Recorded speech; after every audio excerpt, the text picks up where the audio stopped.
ಎಲ್ರಿಗೂ ನಮಸ್ಕಾರ. ಅಮ್ಮನ ಕೈರುಚಿ ಹೋಮ್ ಮೇಡ್ ಫುಡ್ಸ್ಗೆ ಸ್ವಾಗತ.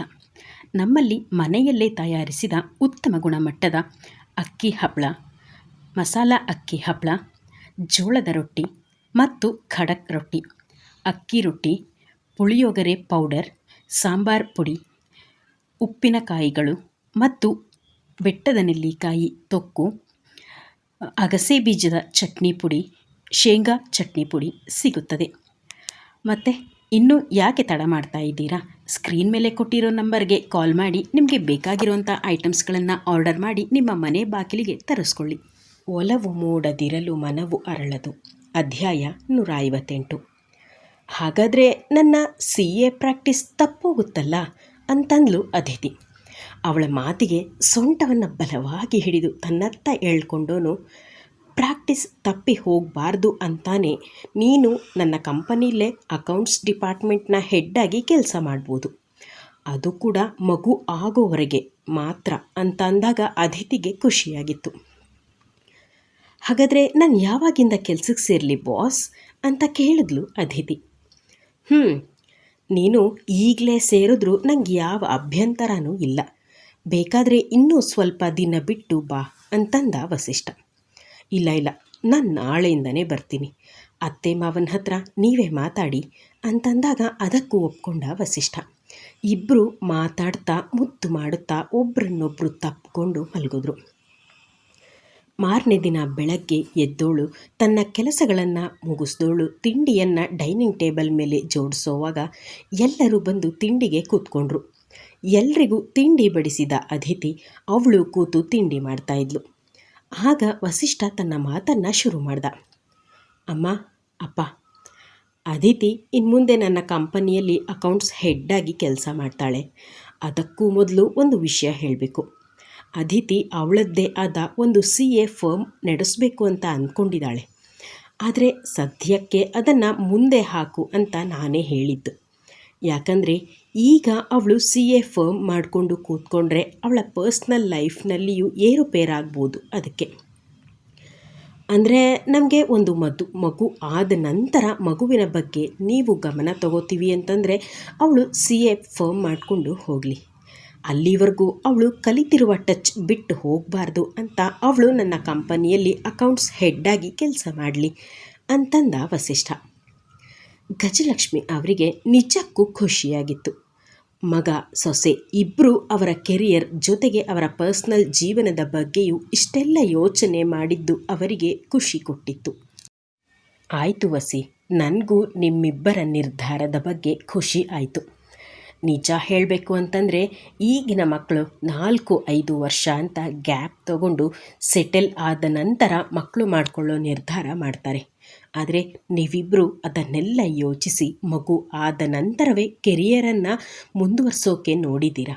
ನಿಜಕ್ಕೂ ಇದು ಖುಷಿ ಕೊಡೋ ವಿಚಾರನೇ ಅಂತಂದಾಗ ಸೂರ್ಯನಾರಾಯಣ್ ಅವರು ಕೂಡ, ಹೌದು ಮಗನೆ, ನನ್ನ ಸೊಸೆ ಮತ್ತು ನೀನು ಇಬ್ಬರು ಸೇರಿ ತೀರ್ಮಾನ ಚೆನ್ನಾಗೇ ಮಾಡಿದ್ದೀರಾ, ನಮಗೂ ಖುಷಿ ಇದೆ ಇದ್ರ ಬಗ್ಗೆ ಅಂತ ಅಂದರು. ದಾನು ಅಮ್ಮ, ನೀವೇನು ಹೇಳಲೇ ಇಲ್ಲ ಅಂತ ಕೇಳಿದ್ಲು ಅದಿತಿ. ಅಯ್ಯೋ ನಂದೇನಮ್ಮ, ನೀವೆಲ್ಲ ಇಷ್ಟೆಲ್ಲ ಯೋಚನೆ ಮಾಡಿದ್ದೀರಾ ಅಂತಂದರೆ ಅದೆಲ್ಲ ಸರಿಯಾಗೇ ಇರುತ್ತೆ. ನಮಗೂ ಮನೆಗೆ ಒಂದು ಮೊಮ್ಮಗುನ ಆಟ ಆಡಿಸೋಕೆ ಕೊಟ್ಬಿಡಿ, ಅಷ್ಟೇ ಸಾಕು. ನಾನು ಅಮ್ಮೋರು ಇಬ್ಬರು ಮಗುವನ್ನು ನೋಡ್ಕೋತೀವಿ ಅಂತಂದರು. ಸರಿಯಾಗೇ ಹೇಳಿದೆ ನೋಡು ದಾನು ಅಂತಂದರು ಗಜಲಕ್ಷ್ಮಿ ಅವರು. ಎಲ್ಲರೂ ಖುಷಿಯಾಗಿ ತಿಂಡಿ ತಿಂದರು.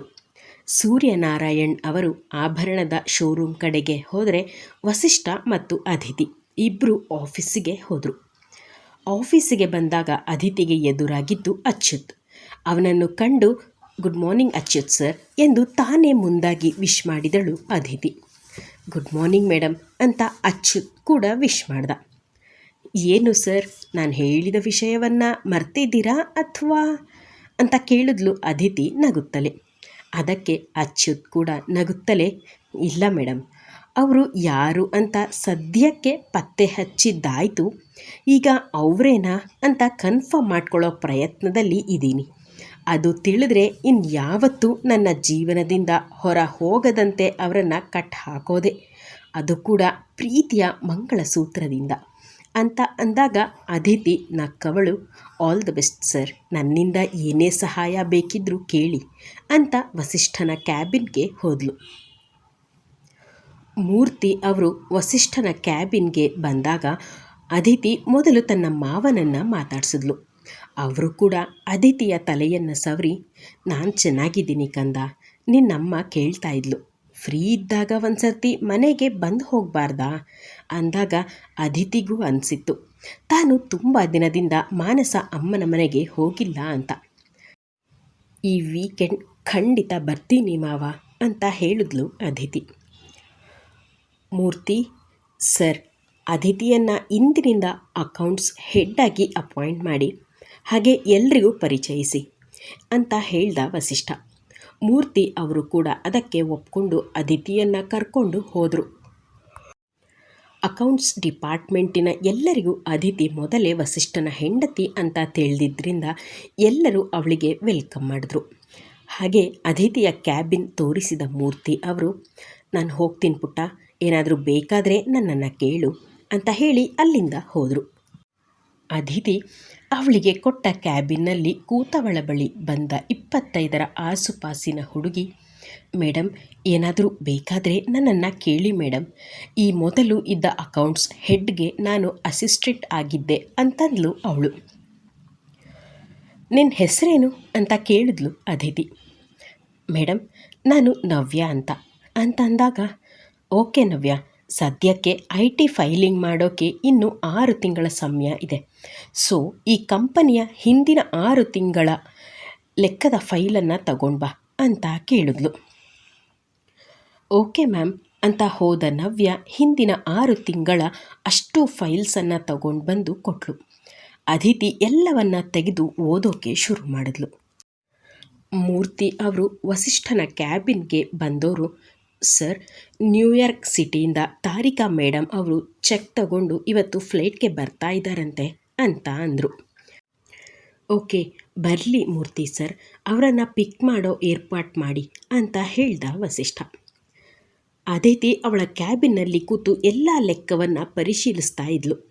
ಅವಳ ಟೇಬಲ್ ಮೇಲೆ ಇದ್ದ ಫೋನ್ ರಿಂಗ್ ಆದಾಗ ಅದನ್ನು ಸ್ವೀಕರಿಸಿದವಳು, ಹೇಳಿ ವಸಿ ಅಂತಂದ್ಲು. ಅದಿತಿ, ನಾನೇ ಅಂತ ಅದು ಹೇಗೆ ಗೊತ್ತಾಯಿತು ನಿನಗೆ ಅಂತ ಕೇಳ್ದ ವಸಿಷ್ಠ. ನಕ್ಕ ಅದಿತಿ, ನಾನು ಇಲ್ಲಿಗೆ ಬಂದ ನಂತರ ನಿಮ್ಮನ್ನು ಬಿಟ್ಟರೆ ಬೇರೆ ಯಾರು ಕಾಲ್ ಮಾಡಬೇಕು ಮಿಸ್ಟರ್ ಗಂಡ, ನೀವೇ ಅಂತ ಗೊತ್ತಾಯಿತು ಅಷ್ಟೆ ಅಂತ ಹೇಳಿ ನಕ್ಕಾಗ ಅವಳ ಅಲೆಯಾದ ನಗುವಿನ ಸದ್ದಿಗೆ ವಸಿಷ್ಠನ ಹೃದಯ ಏರುಪೇರಾಗಿತ್ತು. ತಾರಿಕಾಳ ಆಗಮನದಿಂದ ಯಾರ ನಗು ನಿಲ್ಲುವುದೋ ಅಥವಾ ಯಾರ ಜೀವನ ದುಃಖದಿಂದ ಕೂಡುವುದೋ ಕಾದು ನೋಡಬೇಕಿದೆ. ಕಥೆ ಮುಂದುವರಿಯುತ್ತೆ. ಅಲ್ಲಿವರೆಗೂ ನಿರೀಕ್ಷಿಸಿ. ಒಲವು ಮೂಡದಿರಲು ಮನವು ಅರಳದು.